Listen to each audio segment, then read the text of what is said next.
This is the reading for day 83 of the year 2022, March the 24th, 2022. I'm reading from the New Living Translation of the Chronological One-Year Reading Bible. Today's scripture is from the books of Joshua and 1 Chronicles. Joshua chapter 7, starting at verse 1. Heading: Ai defeats the Israelites. But Israel violated the instructions about the things set apart for the Lord. A man named Achan had stolen some of these dedicated things, so the Lord was very angry with the Israelites. Achan was the son of Carmi, a descendant of Zimri, son of Zerah, of the tribe of Judah. 1 Chronicles chapter 2, starting at verse 7. The son of Carmi, a descendant of Zimri, was Achan, who brought disaster on Israel by taking plunder that had been set apart for the Lord. Joshua chapter 7, starting at verse 2.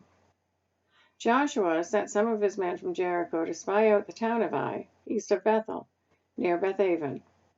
When they returned, they told Joshua, "There's no need for all of us to go up there. It won't take more than 2,000 or 3,000 men to attack Ai, since there are so few of them.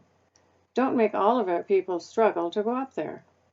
So approximately 3,000 warriors were sent, but they were soundly defeated. The men of Ai chased the Israelites from the town gate as far as the quarries, and they killed about 36 who were retreating down the slope. The Israelites were paralyzed with fear at this turn of events, and their courage melted away. Joshua and the elders of Israel tore their clothing in dismay, threw dust on their heads, and bowed face down to the ground before the ark of the Lord until evening. Then Joshua cried out, "O sovereign Lord, why did you bring us across the Jordan River if you were going to let the Amorites kill us? If only we had been content to stay on the other side. Lord, what can I say now that Israel has fled from its enemies? For when the Canaanites and all the other people living in the land hear about it, they will surround us and wipe our name off the face of the earth. And then what will happen to the honor of your great name?" But the Lord said to Joshua, "Get up. Why are you lying on your face like this? Israel has sinned and broken my covenant. They have stolen some of the things that I commanded must be set apart for me. And they have not only stolen them, but have lied about it and hidden the things among their own belongings. That is why the Israelites are running from their enemies in defeat. For now, Israel itself has been set apart for destruction. I will not remain with you any longer unless you destroy the things among you that were set apart for destruction. Get up, command the people to purify themselves in preparation for tomorrow. For this is what the Lord, the God of Israel, says. Hidden among you, O Israel, are things set apart for the Lord. You will never defeat your enemies until you remove these things from among you. In the morning you must present yourselves by tribes, and the Lord will point out the tribe to which the guilty man belongs. That tribe must come forward with its clans, and the Lord will point out the guilty clan. That clan will then come forward, and the Lord will point out the guilty family. Finally, each member of the guilty family must come forward one by one. The one who has stolen what was set apart for destruction will himself be burned with fire, along with everything he has, for he has broken the covenant of the Lord and has done a horrible thing in Israel. Heading: Achan's sin. Early the next morning, Joshua brought the tribes of Israel before the Lord, and the tribe of Judah was singled out. Then the clans of Judah came forward, and the clan of Zerah was singled out. Then the families of Zerah came forward, and the family of Zimri was singled out. Every member of Zimri's family was brought forward, person by person, and Achan was singled out. Then Joshua said to Achan, "My son, give glory to the Lord, the God of Israel, by telling the truth. Make your confession, and tell me what you have done. Don't hide it from me." Achan replied, "It is true. I have sinned against the Lord, the God of Israel. Among the plunder I saw a beautiful robe from Babylon, 200 silver coins, and a bar of gold, weighing more than a pound. I wanted them so much that I took them. They are hidden in the ground beneath my tent, with the silver buried deeper than the rest." So Joshua sent some men to make a search. They ran to the tent and found the stolen goods hidden there, just as Achan had said. with the silver buried beneath the rest. They took the things from the tent and brought them to Joshua and all the Israelites. Then they laid them on the ground in the presence of the Lord. Then Joshua and all the Israelites took Achan, the silver, the robe, the bar of gold, his sons, daughters, cattle, donkeys, sheep, goats, tent, and everything he had, and they brought them to the valley of Achor. Then Joshua said to Achan, "Why have you brought trouble on us? The Lord will now bring trouble on you." And all the Israelites stoned Achan and his family and burned their bodies. They piled a great heap of stones over Achan, which remains to this day. That is why the place has been called the Valley of Trouble ever since. So the Lord was no longer angry. Joshua chapter 8, starting at verse 1. Heading: The Israelites defeat Ai. Then the Lord said to Joshua, "Do not be afraid or discouraged. Take all your fighting men and attack Ai. For I have given you the king of Ai, his people, his town, and his land. You will destroy them as you destroyed Jericho and its king. But this time you may keep the plunder and the livestock for yourselves. Set an ambush behind the town." So Joshua and all the fighting men set out to attack Ai. Joshua chose 30,000 of his best warriors and sent them out at night with these orders: "Hide in ambush close behind the town and be ready for action. When our main army attacks, the men of Ai will come out to fight as they did before, and we will run away from them. We will let them chase us until we have drawn them away from the town, for they will say, 'The Israelites are running away from us as they did before.' Then while we are running away from them, you will jump up from your ambush and take possession of the town, for the Lord your God will give it to you. Set the town on fire as the Lord has commanded. You have your orders." So they left and went to the place of ambush behind Bethel and the west side of Ai. But Joshua remained among the people in the camp that night.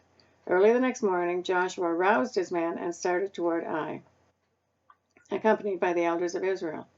All the fighting men who were with Joshua marched in front of the town and camped on the north side of Ai, with a valley between them and the town.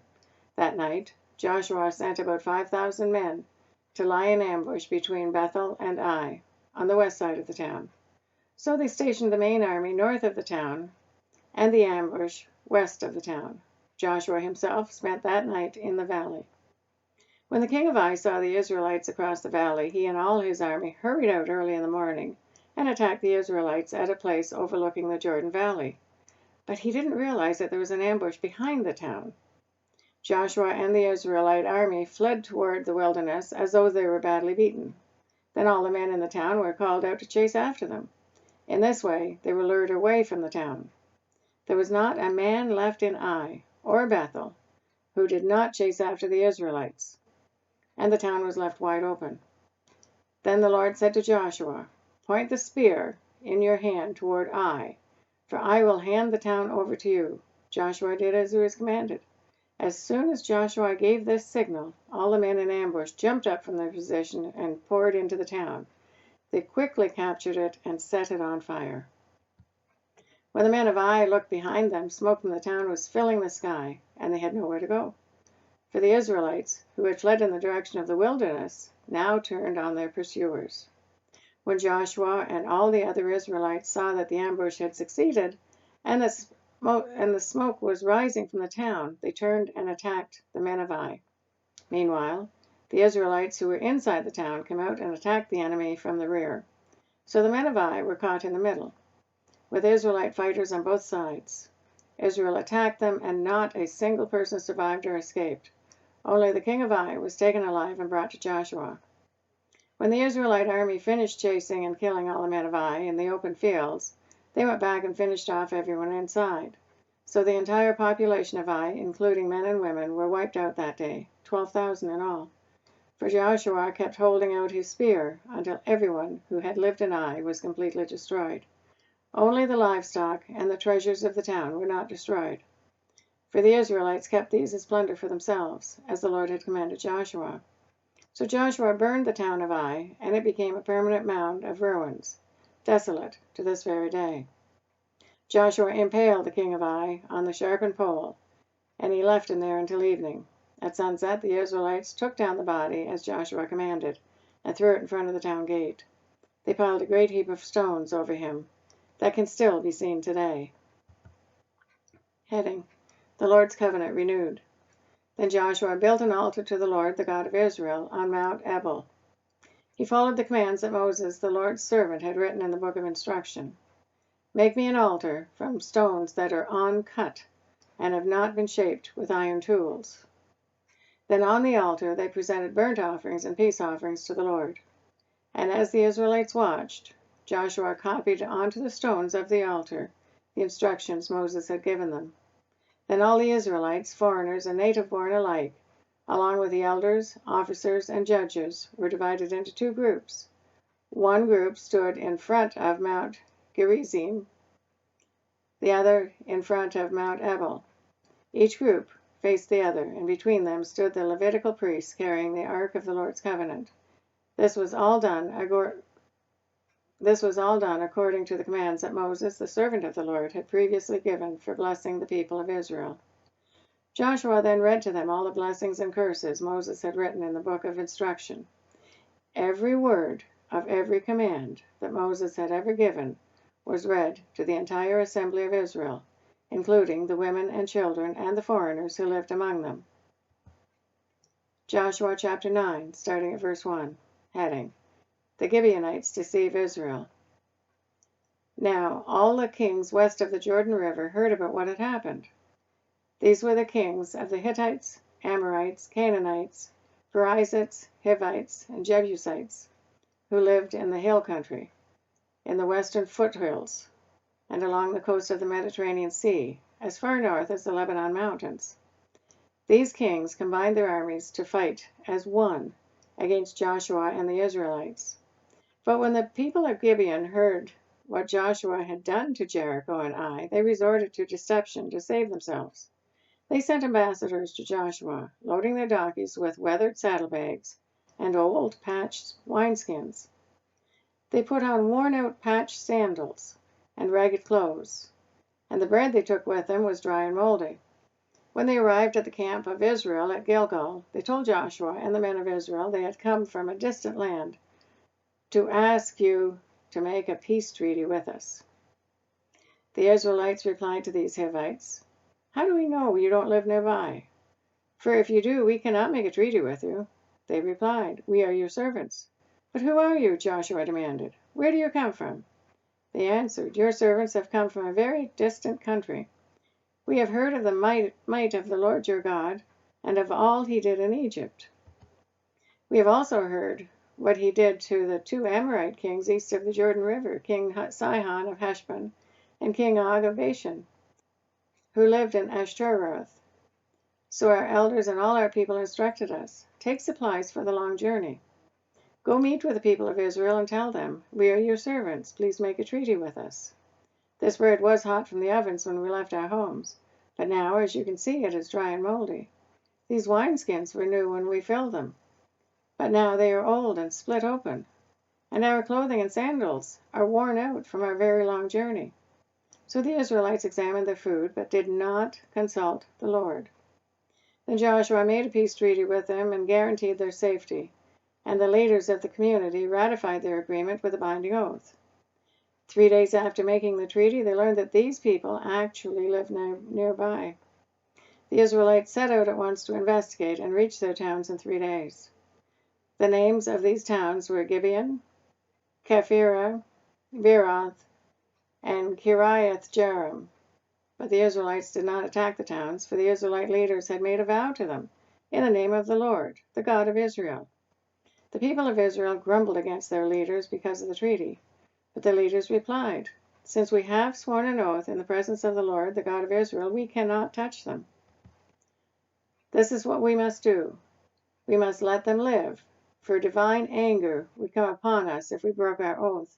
Let them live. So they made them woodcutters and water carriers for the entire community, as the Israelite leaders directed. Joshua called together the Gibeonites and said, Why did you lie to us?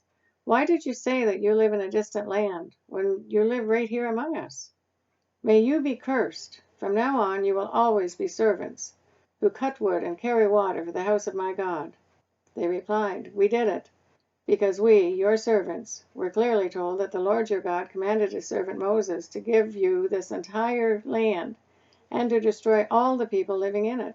So we feared greatly for our lives because of you. That is why we have done this. Now we are at your mercy. Do to us whatever you think is right." So Joshua did not allow the people of Israel to kill them. But that day he made the Gibeonites the woodcutters and water carriers for the community of Israel and for the altar of the Lord, wherever the Lord would choose to build it. And that is what they do to this day. That is a reading for day 83 of 2022. God bless each and every one of you, and may God be with you until we meet again.